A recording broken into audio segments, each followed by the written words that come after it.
그러면은 지난번에 말씀드렸던 그런 전반적인 이야기에 이어서 실제로 우리가 초기 투자를 받을 때 거쳐야 되는 플레이어들에 대한 특징을 한번 조금씩 좀 자세하게 살펴보도록 할게요.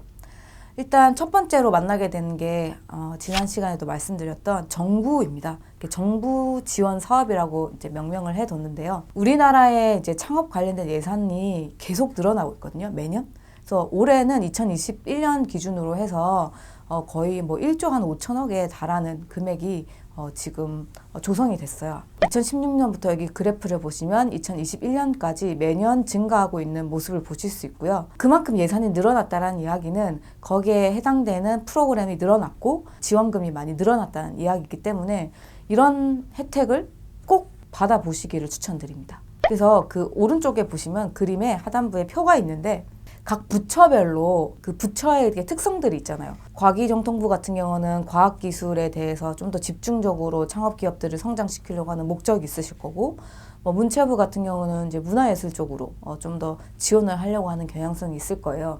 이렇게 여러분들이 어떤 스타트업인지에 대한 분야에 따라서 각각의 부처에서 이런 것들을 지원해주는 프로그램이 있기 때문에 좀 참고를 해서 보시면 좋을 것 같고요. 이제 예를 들어서 나는 이제 문화예술 스타트업을 꿈꾼다 이러시면은 문체부에서 하는 예술경영지원센터 좀 가장 많이 활발하게 하고 있고요. 그리고 콘텐츠진흥원 이런 데도 상당히 좋죠. 이제 콘텐츠진흥원에도 다양한 그런 경진 대회라든지 아니면 창업 프로그램들이 있어서 지원금들을 많이 주고 있거든요. 그래서 이런 것들을 초기에 확보를 하셔서 데스밸리에서 숨통을 약간 틔워주는 게 꼭 이제 필요하다고 할 수 있죠. 2022년 창업지원 사업이라고 K-스타트업이라는 곳에서 이걸 통합적으로 다 관리를 하는데 K-스타트업에 들어가셔서 2022년 그 공고 브로셔를 하나 다운을 받으셔서 거기에 있는 내용을 한번 쭉 살펴보시기 바랍니다. 네, 그 K-스타트업 이 사이트 꼭 알아두셔야 됩니다. 그래서 이제 정부 지원 자금을 받고 그 다음으로 우리가 투자를 받아야 되는 단계가 바로 이제 엔젤입니다. 사실 정부 지원 제도를 받지 않고 바로 엔젤 투자자를 만날 수도 있죠. 근데 만나기가 좀 어려워요. 사실 대부분의 엔젤 투자는 지인 베이스로 많이 이루어진다는 특징이 있거든요. 그래서 만약에 내 주변에 엔젤 투자자가 없다.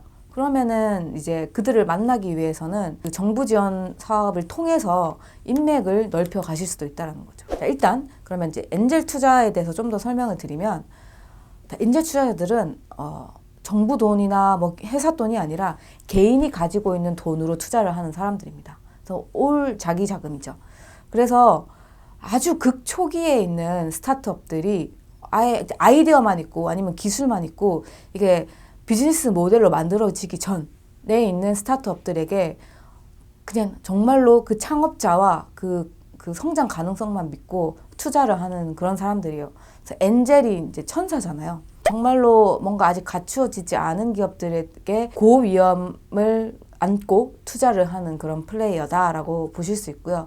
그래서 고위험인 만큼 굉장히 저평가된 아직 이제 성장이 직전이니까 어린 기업들에게 투자를 하기 때문에 만약에 잘 됐을 경우에 투자 수익도 상당히 높다라고 보실 수 있죠. 그래서 하이 리스크, 하이 리턴을 추구하는 그런 투자자다 이렇게 보실 수 있어요. 엔젤 투자자들은 엔젤 투자자 안에서도 종류를 좀 나눌 수가 있는데 개인 엔젤 투자자가 있고요.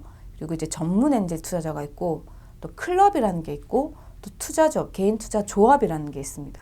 그래서 이것들이 어떤 차이가 있냐를 좀 말씀을 드리면 일단 개인 엔젤 투자자는 그냥 개인 돈으로 투자를 하는 거죠.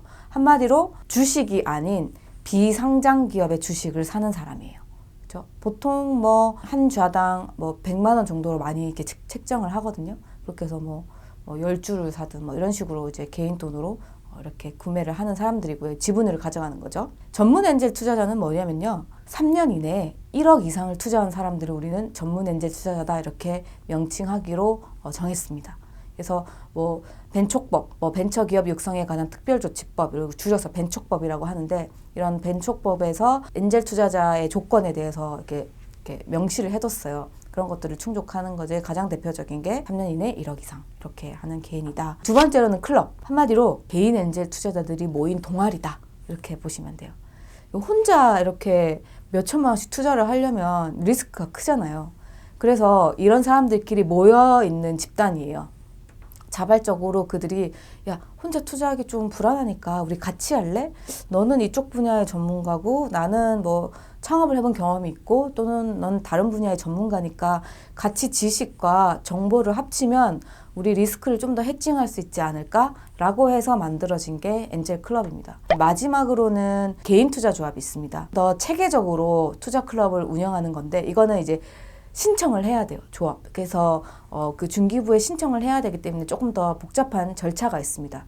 출자 총액은 1억 원이고요. 1억 원 이상 이제 가능하고 조합원 수는 49명 이하에 되면은 이제 투자 조합을 설립을 할 수 있고 만약에 투자 조합이 이상이니까 더 클 수 있잖아요. 그러면은 투자 금액을 좀 많이 모아놓고 한 기업에게 투자를 하는 게 아니라 여러 명이 모여서 여러 기업에게 이렇게 똑같은 비율로 투자를 할 수 있는 이런 내가 낸 금액에 해당하는 지분만큼 이렇게 투자를 할 수 있는 구조로 이제 운영이 되는 거죠. 그리고 이제 크라우드 펀딩이라는 게 있죠.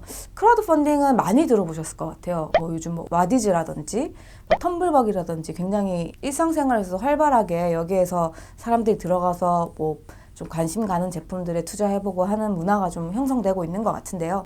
굉장히 많은 사람들에게 소액으로 투자를 받을 수 있게 만든 제도죠. 그래서 약간 어떻게 보면은 소수가 어느 정도의 리스크를 안고 투자를 하는 개인 엔젤 투자자라든지 아니면 조합이라든지 벤처 캐피탈리스트랑 조금은 다른 그런 방식이라고 보시면 됩니다. 이 플랫폼이 잘 운영이 될 경우에는 뭐 도움을 얻으실 수도 있죠. 그래서 크라우드 펀딩 사이트에서 우리 제품이 얼마 정도의 성과를 이루었다라는 거를 또 어떤 하나의 지표로 투자 제안을 하실 때 활용하는 경우도 상당히 많이 있습니다. 보면은 우리나라에도 이 많이 쓰이는 크라우드 펀딩 그 사이트를 보면 약간 후원형으로 운영되는 거에는 이제 텀블벅이랑 유캔스타트가 있고요. 그리고 증권형으로 이제 우리가 투자를 하게 되는 게 와디즈랑 오픈트레이드 이렇게 있다라고 보시면 되겠습니다. 조금 더 개인 투자를 하시는 분 중에서 좀 더 엔젤보다 더 전문화된 그런 기관 투자가 생겨나게 됐는데 그게 바로 엑셀러레이터라고 이야기를 합니다. 생소한 용어일 수도 있는데 요즘은 어느 정도 보편화가 된 것 같아요. 그래서 대기업에서도 이런 엑셀러레이터를 만들어 가고 있는 그런 추세고요. 엔젤 투자자와 마찬가지로 극초기에 있는 1년에서 3년 사이에 되는 창업 기업들에게 투자를 하는 기관인데요. 개인 돈보다는 기관의 돈을 가지고 투자를 해요. 그래서 엔젤 투자랑은 조금은 다르죠. 그래서 얘네들은 투자를 하고 나서 땡이 아니라 일정 보육 기간을 가집니다. 그래서 뭐 1개월에서 6개월 정도의 집중 트레이닝 기간을 통해서 인큐베이팅을 해줘요. 여러분들이 아이디어라든지 비즈니스 모델을 디벨롭하는 데 있어서 많은 도움을 받으실 수 있는 거죠. 왜냐면 엑셀러레이터는 이런 거에 대한 전문가들이거든요. 그래서 나중에 이제 후속 투자를 받는 데 있어서도 뭐 연계를 해준다든지 이런 도움이 되는 지원 활동들이 상당히 많이 운영이 되고 있어요. 크게 따지면 네 가지로 볼 수 있을 것 같아요. 하나는 이제 초기 자금을 투자해 주는 것뿐만 아니라 보육, 아까 말씀드렸던 트레이닝, 그런 인큐베이팅을 해주고요. 세 번째는 이제 공간을 대여해 주기도 해요. 물론 엑셀러레이터마다 그건 조금씩은 다르지만 뭐 입주 기업을 받는 곳들도 있거든요. 그리고 마지막으로는 이제 멘토링이라든지 교육 프로그램과 네트워킹 이런 부분들을 제공해 준다라는 차이가 있어요. 그래서 공간, 보육, 멘토링, 네트워킹 이렇게 보실 수가 있겠네요. 미국에서는 Y 컴비네이터라는 기업이 제일 유명하고요. 여러분들이 다 아시는 에어비앤비나 드롭박스가 여기에 이제 인큐베이팅을 받고 엑셀러레이팅을 받고 엄청나게 잘 성장한 대표적인 사례죠. 우리나라 뭐 미미박스 이런 애들도 여기 이제 들어갔었거든, 초창기에. 훌륭한 엑셀러레이터에 들어갔다 나오면 이게 약간 레퓨테이션이 돼요. 그래서 후속 투자를 받을 때 상당히 유리하다라는 장점이 있어요. 그러니까 좋은 엑셀러레이터들이 너네들에게 투자를 했다라는 거에 이게 이제 플러스 요인이 되는 거죠. 그래서 후속 투자 연계에도 좀 긍정적인 효과를 보일 수 있는 전문 집단이라고 보실 수 있습니다. 우리나라 같은 경우는 대표적으로 프라이머라는 게 있고요.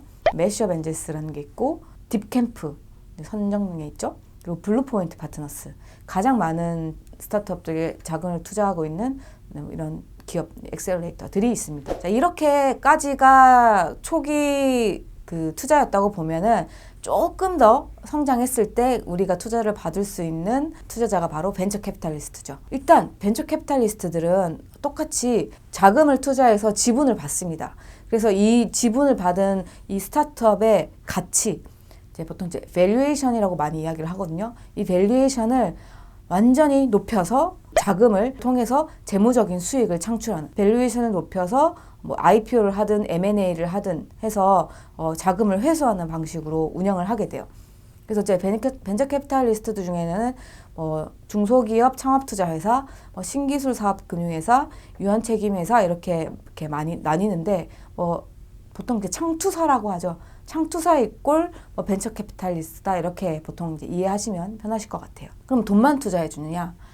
물론 엑셀러레이터처럼 완전히 붙어서 인큐베이팅을 해주지는 않지만 당연히 투자한 기업들에게 붙일 수 있는 많은 지원 제도들을 붙여줍니다. 예를 들어서 벤처 캐피탈은 다양한 기업들에게 투자를 하고 있잖아요. 그래서 그들과 붙일 수 있는 좋은 기업들과 매칭을 시켜주기도 하고요. 그리고 훌륭한 자문을 해줄 수 있는 컨설턴트라든지 전문가들에게 자문을 받을 수 있는 기회를 제공해 주거나 전략적으로 제휴를 해줄 수 있는 그런 창구를 찾아서 연결해 주거나 이런 부분들을 많이 지원을 해주기 때문에 당연히 중요한 플레이어, 주요 플레이어 중에 하나다라고 볼 수 있습니다. 다만 벤처 캐피탈리스트는 투자를 하고 엑싯을 하기까지 시간이 기본 7년이에요. 그러니까 7년 정도를 맥스로 보는데 굉장히 긴 시간이 투자가 되기 때문에 투자 기업들에게 이제 지분을 투자하고 나서 여러 가지 좀 관여들을 할 수 있죠. 그리고